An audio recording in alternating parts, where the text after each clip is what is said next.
رمضان ہے اللہ کی قربت کا مہینہ، جسمانی اور روحانی عبادت کا مہینہ۔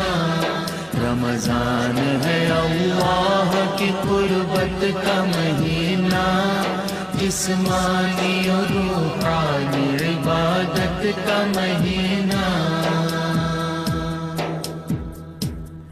کھل جاتے ہیں اس عشرہ میں بخشش کے دریچے، کھل جاتے ہیں اس عشرہ میں بخشش کے دریچے۔ حوریں بھی بیاں کرتی ہیں سائن کے قصیدے، ہے عالم بالا میں بھی شہرت کا مہینہ۔ رمضان ہے اللہ کی قربت کا مہینہ، جسمانی اور روحانی عبادت کا مہینہ۔ بسم اللہ الرحمن الرحیم۔ شہر رمضان الذی انزل فیہ القرآن، صدق اللہ مولانا العظیم۔ معزز سامعین، آج کا یہ پروگرام رمضان مبارک کے حوالے سے اور حق مہربان چینل کی وساطت سے میں چند ایک گزارشات رمضان کے حوالے سے آپ کے ہم گوش و گزار کروں گا۔ اللہ پاک ہم سب کو بہتر انداز میں عمل کی عظیم سعادت نصیب فرمائے۔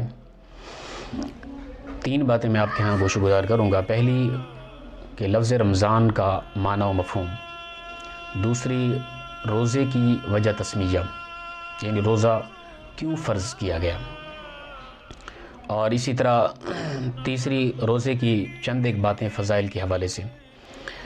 یاد رکھیے کہ رمضان، لفظ رمضان کے ویسے کئی معنی ہیں۔ اس کو میں اور آپ رمضان نہیں کہتے، بلکہ خود قرآن پاک کے اندر اللہ تعالیٰ نے بھی فرمایا شہر رمضان الذی انزل فیہ القرآن۔ رمضان کا ایک ایسا مقدس مہینہ ہے جس کے اندر قرآن پاک کو نازل کیا گیا۔ تو لفظ رمضان کے ویسے تو کئی معنی ہیں، لیکن ان میں سے ایک خاص معنی لفظ رمضان کا معنی ہے کہ آلات جہاد کو تیز کرنا، یعنی جنگ کے لیے جب نکلنا ہے، دشمن کا سامنا کرنا ہے، اس سے پہلے تیر و تلوار کو تیز کرنا، یعنی اس عمل کو عربی کے اندر لفظ رمضان سے منسوب کیا گیا۔ یعنی لفظ رمضان کا معنی ہے کہ آلات جہاد کو تیز کرنا۔ تو اس مہینے کو رمضان کیوں کہا گیا؟ اس کی وجہ یہ ہے کہ اس ماہ مقدس کے اندر حدیث پاک کے اندر واضح ہے کہ شیطان کو گرفتار کر کے زنجیروں میں جکڑ کر سمندروں کی تہہ کے نیچے بند کر دیا جاتا ہے، اور شیطان ان شیطان لکم عدو فاتخذوہ عدوا، انسان کا کھلم کھلا دشمن ہے۔ اللہ فرماتا ہے تم بھی اسے دشمن سمجھو۔ تو جب دشمن نہیں ہوتا تو دشمن کے آنے سے پہلے انسان یعنی میدان جہاد میں جانے سے پہلے اپنے آلات جہاد کو تیز کرتا ہے۔ تو دشمن یعنی جو بڑا دشمن ہے اسلام کا اور انسان کا، شیطان، وہ جکڑا ہوا ہے۔ رب تعالیٰ نے یہ رمضان کا مقدس مہینہ عطا کیا، تو اس کا معنی ہے آلات جہاد کو تیز کرنا۔ یعنی میں نے اور آپ نے بہت جلد عید کا دن شروع ہوگا تو ہمارا دشمن شیطان رہا ہو جائے گا، تو میں نے اور آپ نے اس سے جنگ کرنی ہے، جہاد کرنا ہے۔ تو آلات جہاد کون سے ہیں جن کو تیز کر رہے ہیں؟ اس رمضان المبارک کے مقدس مہینے کے اندر ہم صبح سے شام تک بھوکے رہتے ہیں، کچھ کھاتے پیتے نہیں ہیں۔ حلال چیز کو بھی رمضان شریف کے اندر ناجائز اور حرام قرار دیا گیا۔ عام طور پہ گھر کا کھانا ہے 11 مہینے پورے حلال ہوتا ہے، گھر کے اندر میسز ہے، ٹھیک ہے نا، اس سے پیار محبت ملاقات یہ حلال ہے عام طور پہ۔ لیکن رمضان شریف کے مقدس مہینے میں روزوں کی حالت میں نہ کچھ انسان کھا پی سکتا ہے، نہ بیوی کے اس حوالے سے قریب جا سکتا ہے۔ تو یہ آلات جہاد جو تیز کیے جا رہے ہیں تاکہ انسان جب رمضان گزرے تو رمضان کے مہینے کے اندر حلال چیزوں سے جو رکا رہا، غیر رمضان کے اندر وہ حرام چیزوں سے تاکہ باز آ سکے۔ شیطان آتے انسان کو کوشش کرے گا، حرام چیزوں کی طرف مائل کرے گا، انسان کے اندر گناہوں کی ایک عادت پیدا کرنے کی کوشش کرے گا۔ تو رب تعالیٰ نے یہ رمضان کو مبارک کا مقدس مہینہ، اس کو رمضان پہ اس لیے کہا گیا تاکہ آلات جہاد کو تیز کیا جائے، اور شیطان جو ہی ریا ہو اس شیطان کا مقابلہ کر سکے انسان، کہ انسان کے اندر وہ نور ایمانی پیدا ہو جائے، وہ تقوی پیدا ہو جائے، کہ انسان رمضان کے اندر حلال چیزوں سے بچتا رہا جو خاص طور پہ دن کو ناجائز اور حرام کر دی گئی۔ جب غیر رمضان آئے گا، یعنی کہ اس طرح سمجھے کہ رمضان کے اندر جو اپنی بیوی کے قریب نہیں گیا، کیا غیر رمضان کے اندر غیر محرم کی طرف وہ توجہ کرے گا؟ نہیں۔ جو رمضان شریف کے اندر حلال مشروبات کو نہیں پیتا رہا، کیا امید ہے کہ وہ غیر رمضان کے اندر شراب کو پیے گا؟ جو رمضان کے اندر حلال کھانا نہیں کھاتا رہا، کیا امید ہے کہ وہ رمضان کے بعد چوری کا، ڈاکے کا، کرپشن کا، سود کا کھانا کھائے گا؟ کیا نہیں۔ تو یہ ہیں دراصل وہ آلات جہاد جن کو رمضان کے اندر تیز کیا جاتا ہے۔ تو رمضان کا لفظ رمضان کا معنی ہے آلات جہاد کو تیز کرنا۔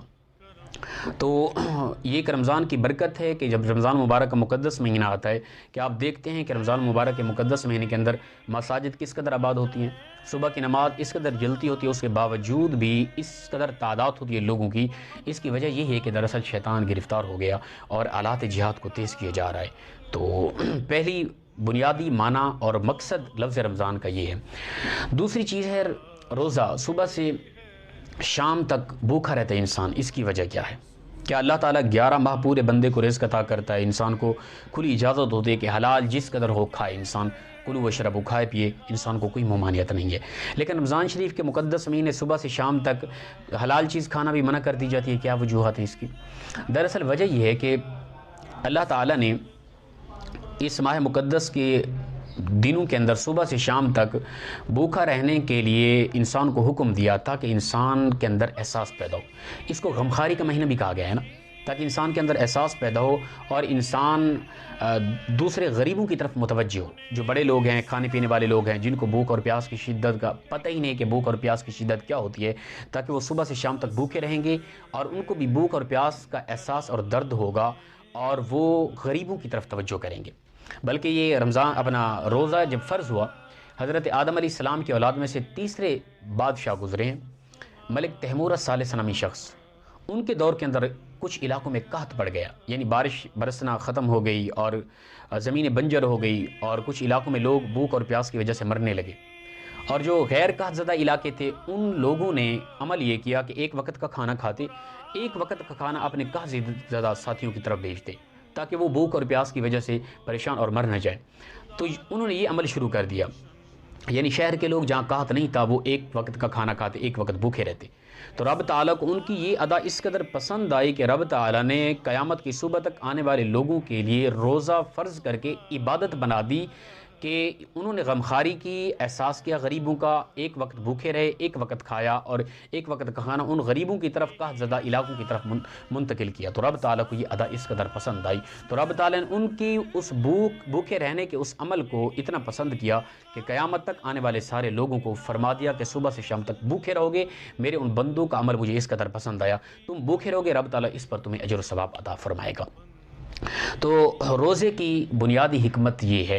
تو یہ غمخواری کا مہینہ ہے، اس ماہ مقدس کے اندر ہمیں چاہیے کہ ہم اپنا غریب ساتھیوں کی طرف توجہ کریں، جو جن کے ہاں بیمار ہیں کچھ لوگ، یا یتیم بچے ہیں یا بیوہ خواتین ہیں، ان کی طرف توجہ کریں تو رب تعالیٰ ان غریبوں کے اندر ہی ہمیں ملے گا۔ بلکہ اپنا کتابوں کے اندر آتا ہے، غوث اعظم رضی اللہ تعالیٰ عنہ آپ نے عالم رؤیا کے اندر، یعنی خواب کی دنیا میں اللہ تعالیٰ کی نور و تجلیات کا، یعنی صفاتی نور و تجلیات کا نظارہ کیا، تو آپ نے سوال کر دیا، پروردگار یہ بتا کہ تجھے انسان پانا چاہے تو کہاں ملے گا؟ یعنی اے پروردگار یہ بتا کہ تیرا بندہ کون سا ایسا عمل کرے کہ تیرے قریب آ جائے گا، تیرا قرب حاصل ہو جائے گا، تیری ذات کو انسان پالے گا۔ تو رب تعالیٰ کی طرف سے آواز یہ، اے میرے بندے عبد القادر، اگر میرا قرب چاہتے ہو اور مجھے پانا چاہتے ہو تو پھر یعنی خستہ لوگ، غریب لوگ کے دلوں میں بستا ہوں، ان کی معاونت کرو، ان کے قریب ہو جاؤ، اپنے رب کا قرب پالو گے، اپنے رب کو پالو گے وہاں پر۔ تو یہ رمضان کا مقدس مہینہ، روزے کی بنیادی وجہ، بنیادی مقصد یہی ہے کہ انسان غریبوں کا تعاون کرے، اس کے اندر احساس پیدا ہو، غمخواری پیدا ہو، یہ غمخواری کا مہینہ ہے۔ اور جو دوسری بات ہے، اچھا یہ بھی ساتھ میں گزارش کر دوں، حضور نے فرمایا کہ اس رمضان کی اور روزوں کی برکت یہ کہ اگر کوئی کسی کو افطاری کرا دیتا ہے، ٹھیک ہے نا، وہ چاہے ایک گلاس پانی کے ذریعے ہی، تو حضور نے فرمایا کل قیامت کے دن میں محمد وعدہ کرتا ہوں کہ آب کوثر کے جام بھر بھر کے اپنا امتیوں کو پلاؤں گا جو افطاری کراتا ہے کسی کی۔ پھر حضور فرماتے ہیں کہ وہ معاشر کے دن جب میں اپنے ہاتھ سے ایک جام پلا دوں گا نا اپنے اس امتی کو جس نے روزہ افطار کرایا، اس کا ذائقہ اور اس سکون اس قدر ملے گا کہ 50,000 سال کا وہ دن جو ہوگا، ایک جام پلانے سے پھر میرے اس امتی کو دوبارہ پیاس نہیں لگے گی اس دن۔ حالانکہ وہ گرمی کی شدت، نفسی کا عالم ہوگا، زمین تانبے کی ہوگی، سورج سونے کے قریب ہوگا، لیکن اس قدر پروٹوکول دیا جائے گا، عزت دیجیے گا اور مقام مرتبہ دیا جائے گا کہ آب کوثر کا ایک جام حضور پلائیں گے، پھر پورا معاشر گزر جائے گا، اس بندے کو دوبارہ پیاس نہیں لگے گی۔ تو یہ فضیلت ہے افطاری کرانے کی۔ اور تیسری بات یہ کہ رمضان کی روزوں کی برکت سے انسان کے اندر ایک تقوی پیدا ہوتا ہے، ٹھیک ہے نا۔ اللہ کے جو ولی گزرے ان کی مین کوشش یہ تھی، جو جنگلوں میں گئے، عبادات کی، اللہ کو تلاش کرتے رہے، وہ مین جو نور تلاش کرنا چاہتے تھے وہ کیا تھا؟ وہ تقوی کا نور تھا۔ وہ تقوی کا نور کیا ہے کہ انسان کے اندر جب یہ چیز پیدا ہو جاتی ہے کہ میرا رب مجھے دیکھ رہا ہے، میرا اللہ مجھے دیکھ رہا ہے، جب یہ چیز انسان کے اندر پیدا ہو جاتی ہے وہ اللہ کا کامل ولی بن جاتا ہے۔ اللہ کے ولیوں کے پاس خاص جو تقوی کا نور تھا وہ یہی کہ میرا اللہ مجھے دیکھ رہا ہے۔ وہ جہاں کہیں ہیں، لیٹے ہوئے ہیں، بیٹھے ہوئے ہیں، عبادات کر رہے ہیں، کچھ بھی کر رہے ہیں، لین دین کر رہے ہیں، معاملات کر رہے ہیں، بول رہے ہیں، کھا پی رہے ہیں، ان کی توجہ ہما وقت یہی ہوتی کہ ہمارا اللہ ہمیں دیکھ رہا ہے۔ تو رمضان کی برکت ہے، روزوں کی برکت ہے کہ عام سادہ سا آدمی بھی اللہ تعالیٰ اس کو روزوں کی برکت سے یہ نور عطا کر دیتا ہے۔ اس کی مثال اس طرح سمجھیں، آپ میں سے کوئی سادہ آدمی ہے، کوئی عالم دین نہیں ہے، کوئی عام سادہ آدمی مزدوری کرتا ہے، ریڑھی چلاتا ہے، ٹھیک ہے نا، سبزی بیچتا ہے، وہ روزے کی حالت میں ہے تو وہ اپنے گھر کے اندر تنہا، پیاس کی شدت ہے، پیاس نے مجبور کر رکھا ہے، اور گھر کے اندر مشروبات فریج کے اندر ٹھنڈے پڑے، کیا امید ہے وہ پیے گا؟ نہیں پیے گا۔ کیوں؟ اس لیے میرا اللہ مجھے دیکھ رہا ہے۔ حالانکہ وہ مشروبات عام طور پہ حلال ہیں، کھانے پڑے ہیں وہ عام طور پہ حلال ہیں، لیکن رمضان کی برکت سے، روزوں کی برکت سے اللہ تعالیٰ انسان کو تقوی کا نور اس قدر عطا فرماتا ہے کہ عام سادہ آدمی بھی رب تعالیٰ کا خوف اس قدر رکھتا ہے کہ کوئی بھی نہیں دیکھ رہا پھر بھی میرا رب تو مجھے دیکھ رہا ہے۔ وہ مشروبات حلال بھی نہیں پیے گا، لیکن غیر رمضان کے اندر پھر ہم سے وہ کوتاہیاں ہو جاتی ہیں۔ تو اس حق مہربان چینل کی وساطہ سے میں تمام سامعین سے یہ گزارش کروں گا کہ ہم رمضان کے اندر جو عبادت کر رہے ہیں اپنے اندر تقوی کا نور اس قدر پیدا کریں کہ حلال چیزوں سے رمضان میں رک رہے ہیں، پھر پورے 11 ماہ ہم کوشش کریں حرام چیزوں سے بھی بچتے رہیں۔ اللہ پاک اخلاص کے ساتھ ہم سب کو عمل کی توفیق عطا فرمائے۔ بآخر دعوانا الحمدللہ رب رمضان ہے اللہ کی قربت کا مہینہ، جسمانی اور روحانی عبادت کا مہینہ۔ رمضان ہے اللہ کی قربت کا مہینہ، جسمانی اور روحانی عبادت کا مہینہ۔ کھل جاتے ہیں اس عشرہ میں بخشش کے دریچے، کھل جاتے ہیں اس عشرہ میں بخشش کے دریچے۔ حوریں بھی بیاں کرتی ہے سائن کے قصیدے، ہے عالم بالا میں بھی شہرت کا مہینہ۔ رمضان ہے اللہ کی قربت کا مہینہ، جسمانی اور